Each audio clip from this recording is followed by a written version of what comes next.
What's up, guys? Ted from Immersion here, and today I wanted to touch on something that I didn't realize when I did my weekly update video. Remember I told you the video just came out recently, so you may not have seen it, but there is an article on the Wizards of the Coast website for Dungeons & Dragons about the Adventurer League and Tomb of Annihilation surrogate characters, they call them. What is a surrogate character? A surrogate character is someone that's basically going to take the place of your character that dies during the Tomb of Annihilation storyline where the death curse is around. So your character can't come back. This is a character that sort of takes over for your character and basically can get their magic items and things like that. The most important part, though, is the rogue character. There's one of each class is a Grung. What is a Grung? A Grung is a kind, it's in Bowl's Guide to Monsters as where they show up as an enemy, but they are a small frog-like creature. You'll see them, they're kind of in the thumbnail of this video, but basically a Grung is, for all intents and purposes, a poison dart frog, or poison arrow frog. You know, they kind of come in the vibrant greens and yellows and reds. If you want to think about like a bullywug character, a bullywug is a animate, like a anthropomorphic frog creature.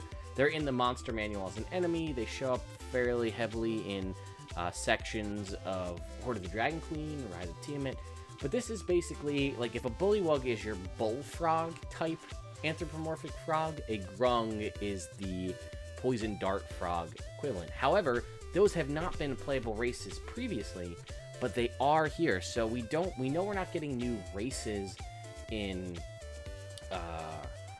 in Xanathar's guide. So that must mean this is a playable race in Tomb of Annihilation, which we did not really have any idea that kind of stuff was happening, but apparently it is. So there's a couple other things. There's like Chultan humans, which I don't think there's going to be any difference, and there's an albino dwarf listed as one of the races, but it doesn't seem to have any noticeable differences in stats or abilities.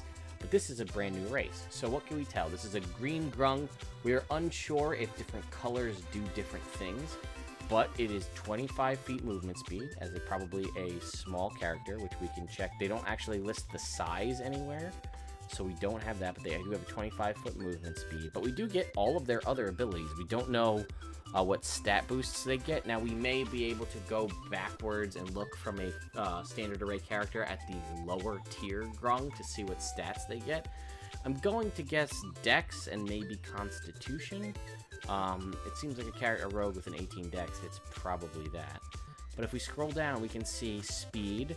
You have a 25-foot climb speed. Amphibious, you can breathe water and air. Poison immunity, similar to a Yuan-Ti character, having immunity to the poison damage and the poison condition. Poisonous skin, which again is why it makes this character such a great rogue. Any creature that grapples you or otherwise comes in contact with your skin must make a DC 12 Constitution saving throw or become poisoned for 1 minute.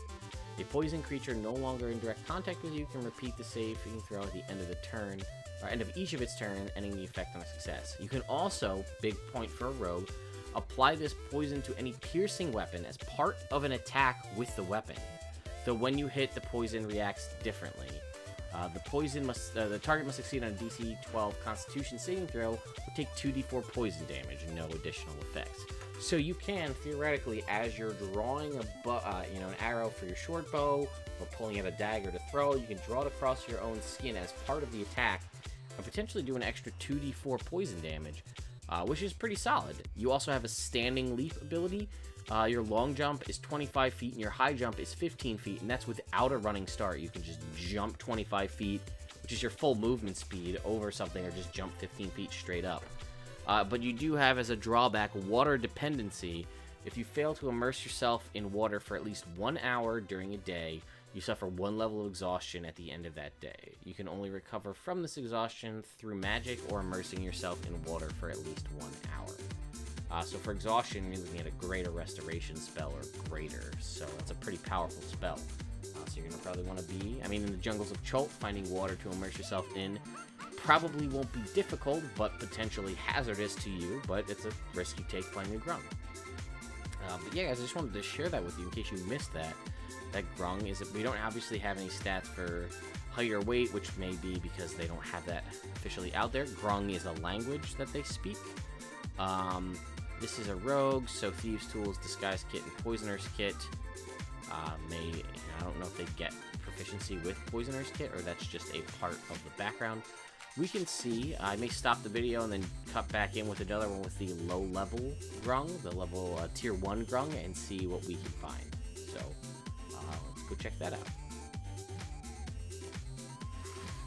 Alright guys, I went back and looked at the Tier 1 Grung, which again is level 3. We're not sure if the colors do anything different, but doing some backwards calculation to determine point buy, which is an option. Unfortunately, they didn't use standard array, which would have made this very easy. I did some calculations using the point buy system that you can use for your Adventure League characters, and it looks like I was correct in my assumption. Grungs get a +2 dex, a +1 constitution. To get stats like this, for your point buy, you'd have to do 11 strength, 14 dex, 13 con, and then 12, 12, 12, which would give you then a 16 dex with your racial modifier, 16 dex, 14 constitution. So there you go, +2 dex, +1 con, a pretty solid build all around. That's not something we typically have, +2 dex, +1 con. You get the lower movement speed, but you do have flat out immunity to poison, ability to breathe underwater, and poison based attacks, which is solid. But again, you do have the drawback of needing to immerse yourself. It's not just breathe in the water, it is fully immerse your body as you are a frog. That may lead to finding a way to have someone in your party or something create water, or shape water, or something of that nature may be of use to you. But anyway, guys, I just want to do a little spotlight on the Grung as a race. We'll probably see more about that in the coming weeks. Actually, Tomb of Annihilation will be available for folks this coming Friday. For those of you at local stores, Wizard Play Network stores, so be on the lookout for that, or out at HasCon. Alright guys, hope you enjoyed the video. I'll see you next time.